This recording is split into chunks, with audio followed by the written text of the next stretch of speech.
Hello guys, welcome back to my channel Vishwas School Bhuna. I am Shifali, your chemistry teacher. Students, today we will continue our chapter Solution of Class 12th Chemistry.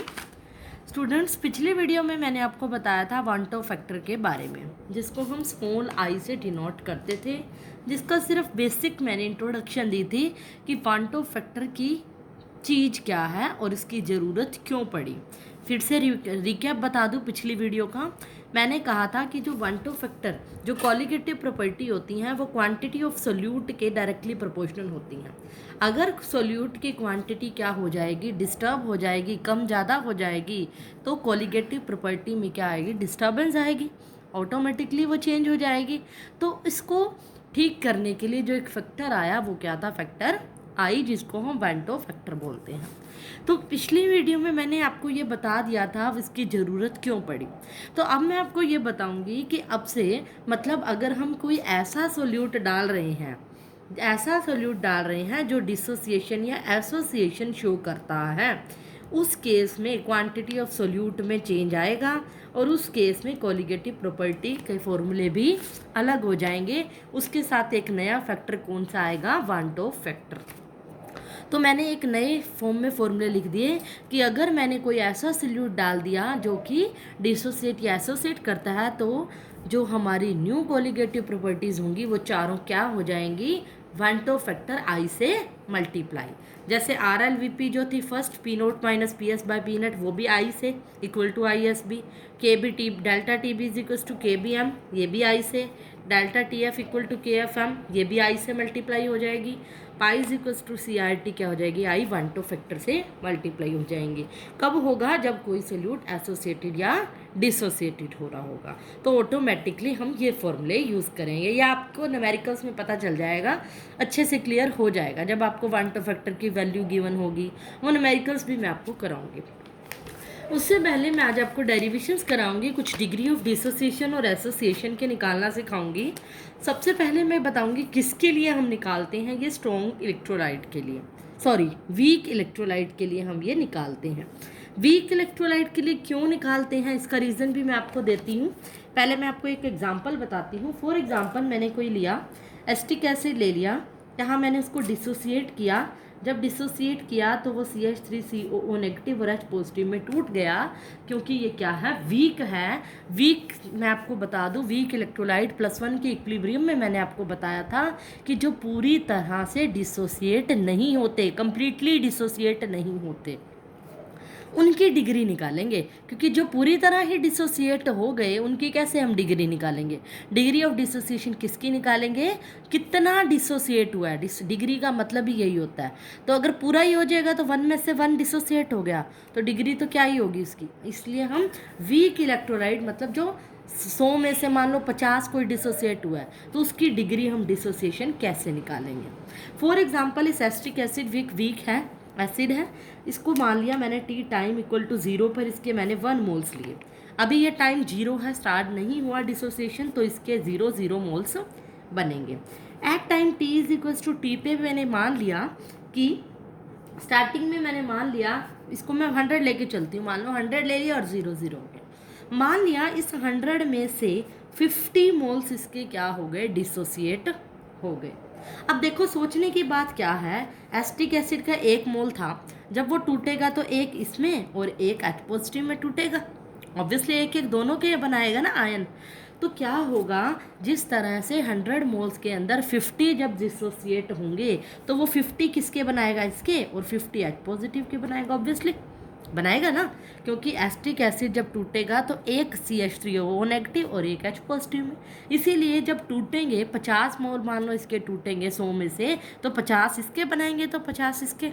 ये बात आपने समझनी है अच्छे से। तो होगा क्या, डिग्री ऑफ डिसोसिएशन क्या कहता है, अगर मैं इसके पहले डिग्री ऑफ डिसोसिएशन से पहले वांटो फैक्टर निकालूं, जो कि मैंने कल बताया था, वो क्या था, ऑब्जर्व्ड कोलिगेटिव प्रॉपर्टी बाय में theoretical colligative property. Normal abnormal की फॉर्म में भी कर सकते हो। ऑब्जर्व मतलब क्या ऑब्जर्व हो रहा है, आपको क्या ऑब्जर्व हुआ, कितने हुए। देखो आपने क्या ऑब्जर्व किया, ये मीन्स आपके 50 तो ये मिले आपको, 50 ये 100 और ये 100 में से किसी मान लो कंटेनर के अंदर डाल दिया आपने, 100 में से 50 डिसोसिएट हुए तो 50 यहाँ भी तो बच गए। तो मतलब आपको ऑब्जर्व कितना हुआ, ये वाला सारों का टोटल 100 माइनस 50 प्लस 50 प्लस 50, ये वाला 50, ये वाला 50 और ये वाला डायरेक्ट लिख सकते हैं। बाय में थ्योरेटिकल मतलब होना क्या चाहिए था, एक्सपेरिमेंटली आपने क्या देखा, 100 है ना आपकी थ्योरेटिकल वैल्यू, तो मीन्स आपके अकॉर्डिंग क्या होने चाहिए थे 100, लेकिन हुए क्या इतने, तो 100 क्या होगी इसकी थ्योरेटिकल वैल्यू। ये पॉइंट इसके अंदर समझने वाला है, अगर ये समझ नहीं आया तो आगे समझ नहीं आएगा। इसको अच्छे से समझ लो। 100 मोल्स हैं, क्योंकि वीक इलेक्ट्रोलाइट है, उसमें कुछ मान लिया कि मैंने 50 डिसोसिएट हो गए, 50 डिसोसिएट हुए तो 50 इसके बनेंगे, 50 इसके। ऑब्जर्व वैल्यू वेरी क्या हो जाएगी, 50 50, और इसमें से जो बच गए, क्योंकि 100 में से 50 डिसोसिएट हुए हैं, 50 तो बच गए, तो ये 150 क्या हो जाएगा मेरा ऑब्जर्व्ड, और बाय में 100 क्या हो जाएगा, सोल्व करके आई की वैल्यू 1.5 आ जाएगी। ये तो आ गया मेरा वांटो फैक्टर। लेकिन आज के टॉपिक में हमने डिग्री ऑफ डिसोसिएशन पढ़ना है, जिसको हम अल्फ़ा से डिनोट करते हैं। Alpha is degree of dissociation, ये मैंने +1 में भी आपको बताई है नोटेशन। वो होती है क्या कि नंबर ऑफ जो मोल्स डिसोसिएट कितने हुए, इसका फॉर्मूला होता है नंबर ऑफ मोल्स डिसोसिएटेड, कि कितने मोल्स डिसोसिएटेड हुए बाय में total number of moles, total कितने थे मोल्स, वो कितने डिसोसिएट हुए। अब मैंने क्या कहा, 100 में से 50 डिसोसिएट हो गए, तो 50 बाय में टोटल कितने थे, अभी मैंने कहा 100, 50 बाय 100 अल्फ़ा की वैल्यू क्या होगी 0.5 डिसोसिएशन शो कर रहा है, यानी डिग्री क्या हुई डिसोसिएशन की 0.5। अगर इसी को, ये तो था एक पर्टिकुलर केस में 100 का, लेकिन आपको क्या होगा जनरल पता होना चाहिए ना। तो जनरल में अगर इसका डिराइव करूँ, मान लिया मैंने AN कोई मॉलिक्यूल ले लिया, A कोई इलेक्ट्रोलाइट है जिसके N मोल्स हैं, और वो डिसोसिएट होकर क्या बन गया Na में टूट गए, मान के चलती हूँ मैं इस तरह से। वही टाइम t पे 0 पे मान लो 1, और ये डिसोसिएट नहीं हुआ, एट टाइम t पे मान देती हूँ मैं इसके अल्फ़ा, जैसे 100 में से 50 डिसोसिएट हुए, अल्फ़ा मान लिए मैंने डिसोसिएट हो गए। अगर ये डिसोसिएट हुए, एक ने n दिए, तो अल्फ़ा जब डिसोसिएट होंगे तो कितने होंगे n अल्फ़ा, क्योंकि जब मैं एक डालती हूँ तो n डिसोसिएट होते हैं। अल्फ़ा डिसोसिएट होंगे तो आपको हर के कितने मिलेंगे n अल्फ़ा। फॉर्मूला वही रहेगा, I का फॉर्मूला क्या होगा, ऑब्जर्व्ड बाय में कैलकुलेटेड। ऑब्जर्व्ड क्या है हमारी, मैंने जैसे उसमें बताया था, ये प्लस में ये, यानी 1 minus alpha plus n alpha, by में थ्योरेटिकल वैल्यू कितनी थी मेरी, I की वैल्यू 1। तो ये पॉइंट आपने अच्छे से समझना, जैसे उसमें था हमने इन सारों का टोटल लिया था, बाय में क्या किया था 100, इसी तरह इन सारों का टोटल, बाय में टोटल जो भी 1 होगी। अब देखो मैंने क्या निकाला, I is equals to 1 minus alpha plus n alpha. अगर मैं इसमें से अल्फ़ा कॉमन ले लूँ, अल्फ़ा कॉमन लेने के बाद मेरे पास वैल्यू क्या बचेगी n minus 1। I minus 1 equal to alpha n minus 1, alpha की वैल्यू क्या होगी I minus 1 by n minus 1। ये हमारा आ गई डिग्री ऑफ डिसोसिएशन।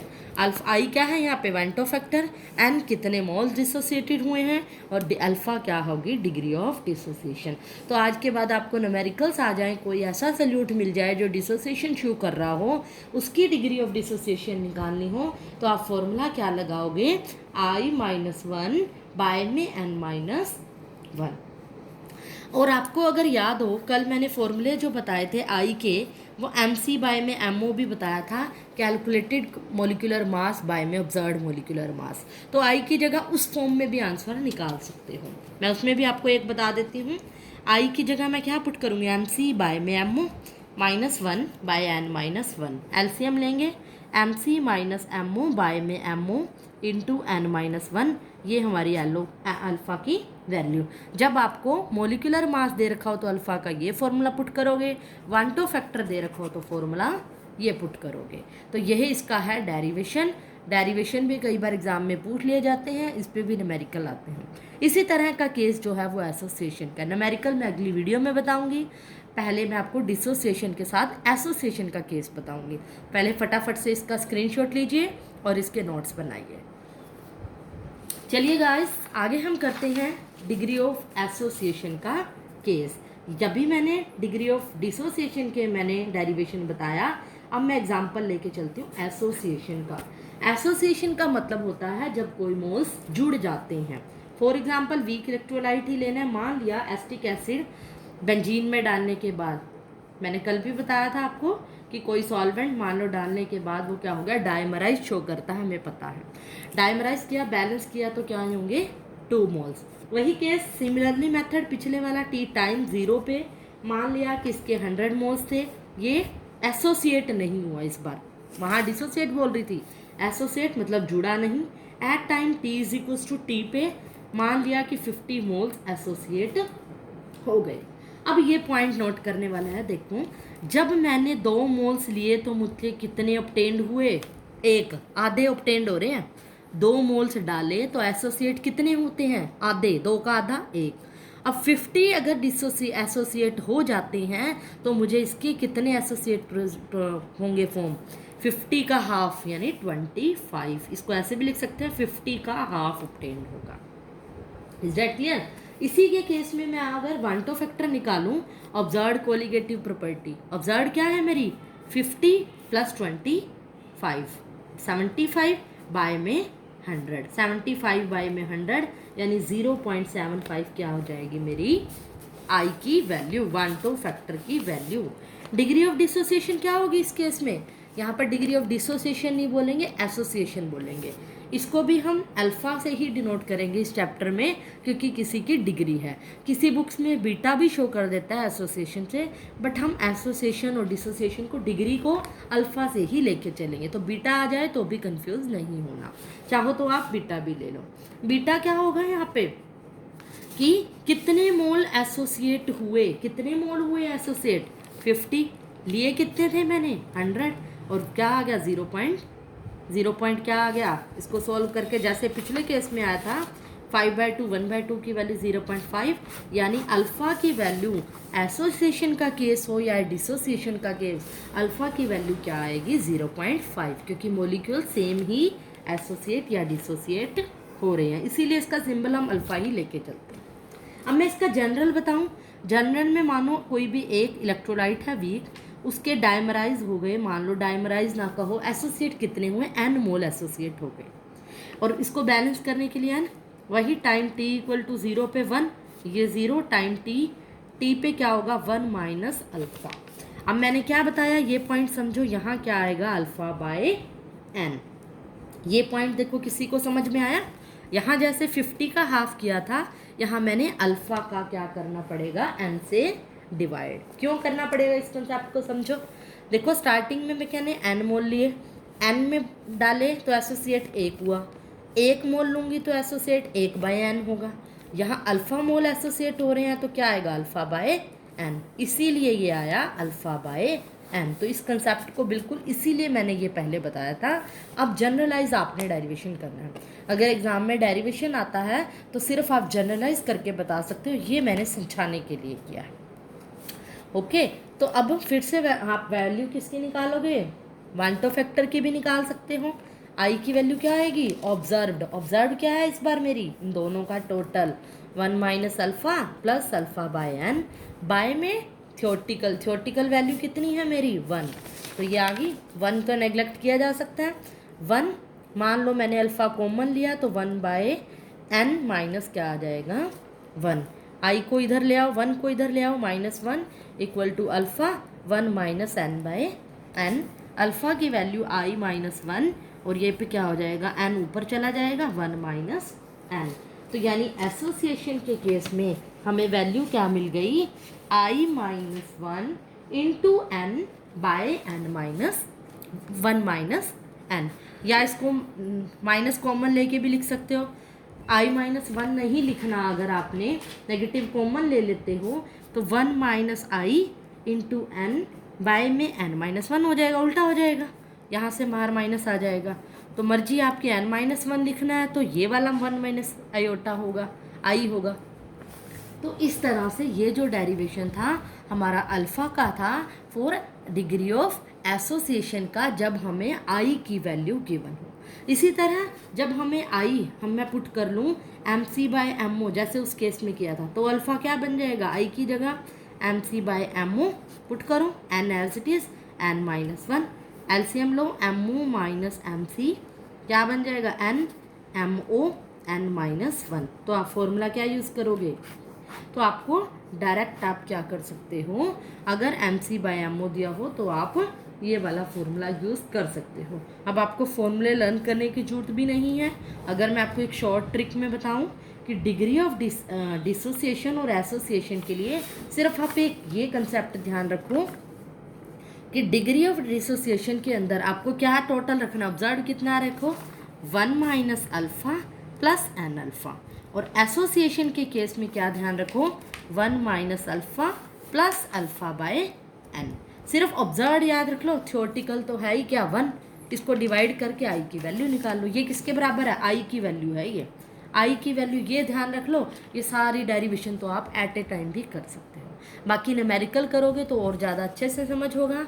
सबसे पहले इसका स्क्रीनशॉट लीजिए डिग्री ऑफ एसोसिएशन के डेरिवेशन के और इसके नोट्स बनाइए। अगली वीडियो में मैं इसके न्यूमेरिकल्स बताऊंगी। तो अपना होमवर्क टाइम से करते जाइए। आज का होमवर्क आपको मिल गया है, टाइम से करना ना भूलिए। That's all for today.